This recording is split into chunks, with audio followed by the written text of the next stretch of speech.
இலங்கையில் தீண்டத்தகாத மக்கள் யார் இவர்கள்? ரோடிகளின் கதை இதோ சற்று விரிவாக பார்க்கலாம்.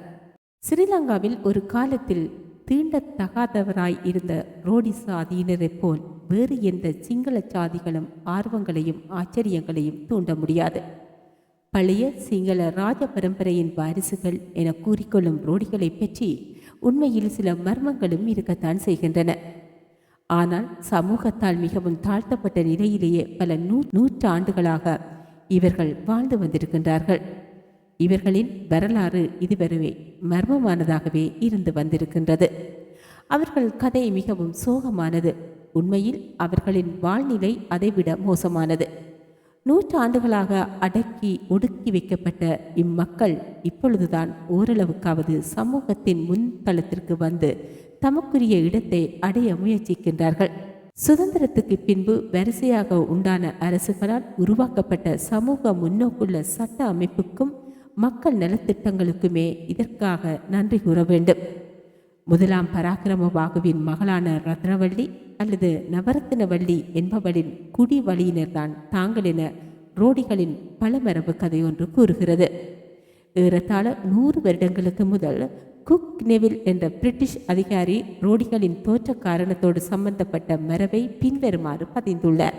பராக்கிரமபாகுவின் சமையலுக்காக மான் இறைச்சியை வழங்கி வந்த வேட இனத்தவன் ஒருவன் ஒரு நாள் மான் கிடைக்காமையினால் தான் காட்டில் சந்தித்த பையனின் இறைச்சியை மானிறைச்சியாக அனுப்பி வைத்தான்.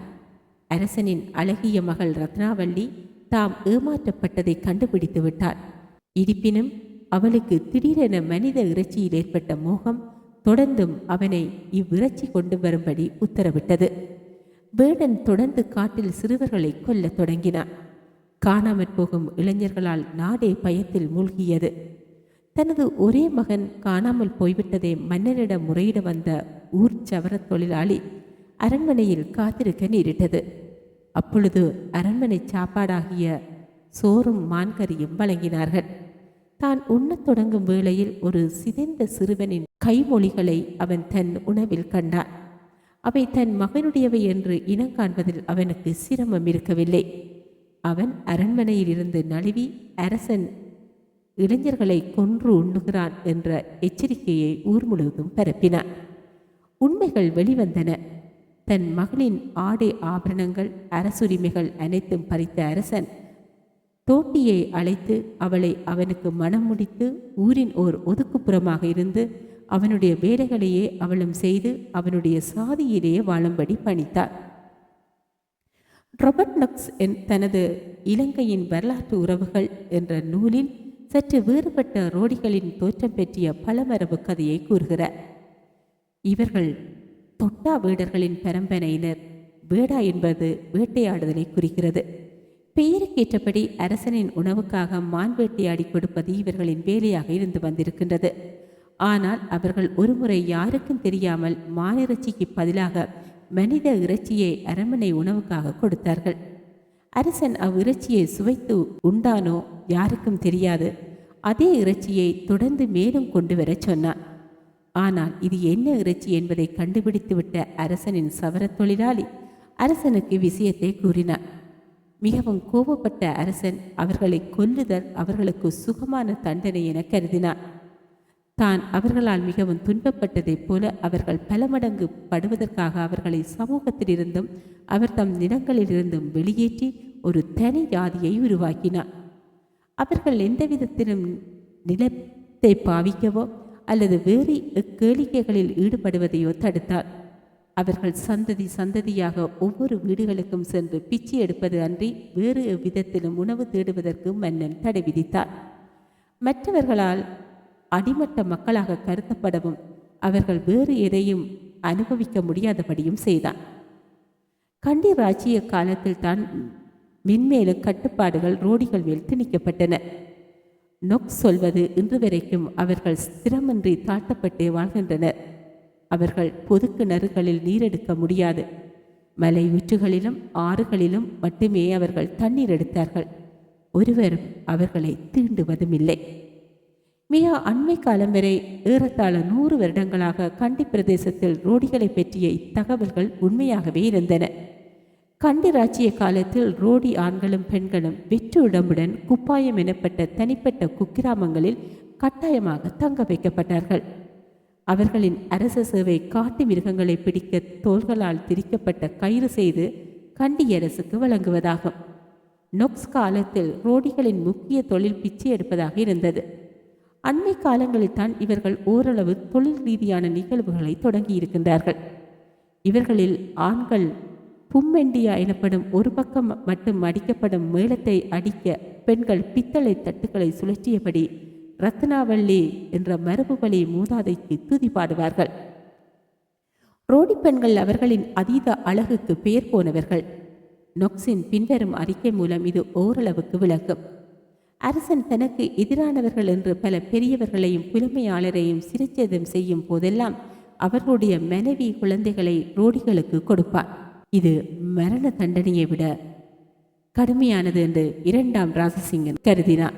கண்டி ராஜ்யத்து உயர்குலத்து பெண்களுடன் ரோடிகளுக்கு இருந்த இடைவிடாத தொடர்பு இன்று வரைக்கும் ரோடி பெண்களின் ராஜ தோற்றத்திற்கும் மிக்க துணிவுக்கும் காரணமாக இருக்கின்றது. ரோடிகள் அரசகுல அந்தஸ்து கோருவதையும் இது விளக்குகிறது. ஸ்ரீ மகா போதிமர கிளையுடன் 2000 ஆண்டுகளுக்கு முன்பு இலங்கை வந்த கிழக்கிந்திய வேடுவ குலத்தைச் சேர்ந்தவர்கள் இந்த ரோடிகள் என எம்டி ராகவன் நம்புகிறார். ராகவன் ரோடி என்பதை பள்ளி ருத்தா என்பதுடன் இணைத்து பார்க்கிறார்.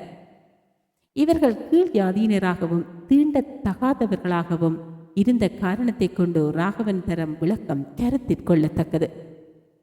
ரோடிகளின் மூதாதையர் கருப்பு கடவுளாகிய காளி பக்தர்கள் என்று ராகவன் நம்புகிறார். இந்த மதப்பிரிவினர் மத்தியில் மனிதரை பலி கொடுக்கும் வழக்கம் மிக அண்மை காலம் வரை இந்தியாவின் கிழக்கு பகுதிகளில் வழக்கத்தில் இருந்து வந்திருக்கின்றது. முற்காலத்தில் ரோடிகள் தங்களை தெய்வத்திற்கு பலி கொடுத்திருக்கலாம் என்ற இச்செய்தியானது காலப்போக்கில் ரோடி பெண்களால் பாடப்படும் மூதாதையர் பாடலில் விடுபட்டு போயிருக்கலாம் என்று அவர் கருதுகிறார். ரத்தின திலகவல்லி என்ற பெயர் உனக்கு மிக பொருத்தம். பருவம் 20 வருடங்கள் தாண்டிய நீ இறைச்சியின் சுவையை அறியாது போகக்கூடாது என்கிறது ஒரு பாடல். ரத்தினவல்லியை புகழும் மற்றொரு பாடல் இப்படி சொல்கிறது. ஆறு போல இரத்தம் பெருக்கெடுத்தோட உனக்கு நான் செழிப்பை பெருக்குவே. மேலும் ஒரு பாடல் கோர பயங்கர பவளமாலை கொண்டாள் என ரத்னவல்லியை பாடுகிறது. அந்த ரத்னவல்லி கழுத்தில் இருக்கும் பவளமாலை மனித மண்டை ஓடுகளாலான மாலை என ராவணன் சொல்கிறார். இந்தியாவில் காளியின் பெரும்பான்மையான சிலைகள் மனித மண்டையோட்டு மாலைகளுடனேயே செதுக்கப்பட்டுள்ளன. இத்துடன் இளவரசி ரத்னாவல்லி நரமாமிசம் உண்பது சம்பந்தமான கதைகளும் இதையொத்தே இருக்கின்றது. மனித உயிர் கொடையளிப்பதை முக்கியமாக கொண்ட பிரார்த்தனைகள் புத்த மத வழிபாட்டு வாழ்க்கை முறைகளுக்கு எவ்விதத்திலும் பொருந்தியிருக்கப் போவதில்லை என்பது தெளிவு. அது மட்டுமின்றி இவர்கள் எந்த சமூக வகுப்புக்குள் இருந்தாலும் கூட இத்தகைய மனித உயிர்கொலை வழிபாட்டு முறையோ அல்லது அதன் மருவிய வடிவங்களோ கூட இருப்பினும் புத்த சங்கத்தால் சமூகப்படி முறையில் இருந்து வெளித்தள்ளி ஒதுக்கப்பட்டிருப்பார் என்பதை யோசித்து பார்க்க அதிக முயற்சி தேவையில்லை என்று இவர்களது சாதிய புற ஒதுக்கல் குறித்து ராகவன் சொல்கிறார். ரோடிகள் சிங்களத்தில் இருந்து முற்றிலும் வேறான தேசிய இனம் என்பதற்கு அவர்கள் பேசும் பழங்குடி மொழியும் ஒரு முக்கிய காரணம்.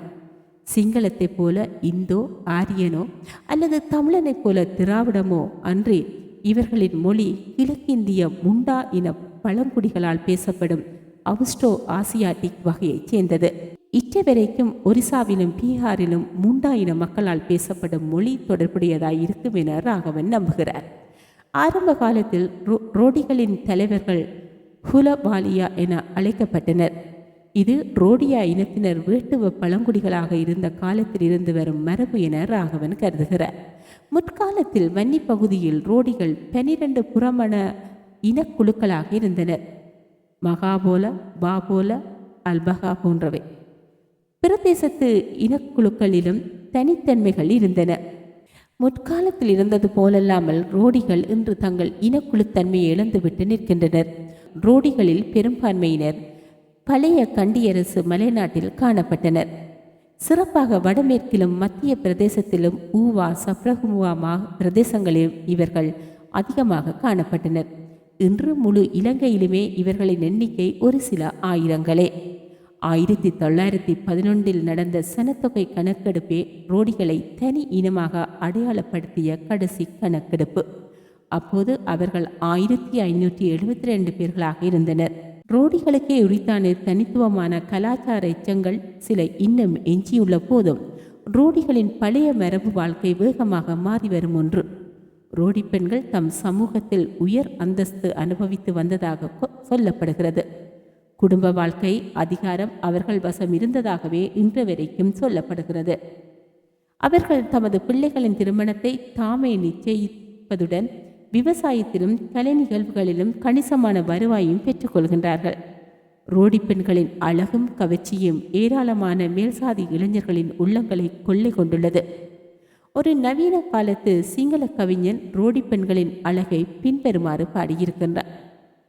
விரிந்த தாமரை போன்ற அழகிய முகம், செவ்லில்லி மலர்கள், அவ் செவ்விதழ்கள் இந்துவாரா மலர்களைப் போல் நீளம் பாரித்தவை, அவ் அகன்ற விழிகள், வீங்கி பெருத்த அனைத்து மென் மார்புகள், களை சொட்டுமோர் ஒளி பொருந்திய நாளில் ரத்னாபுரம் வானம் வரும் நிலவு இந்த ரோடி பெண்கள்.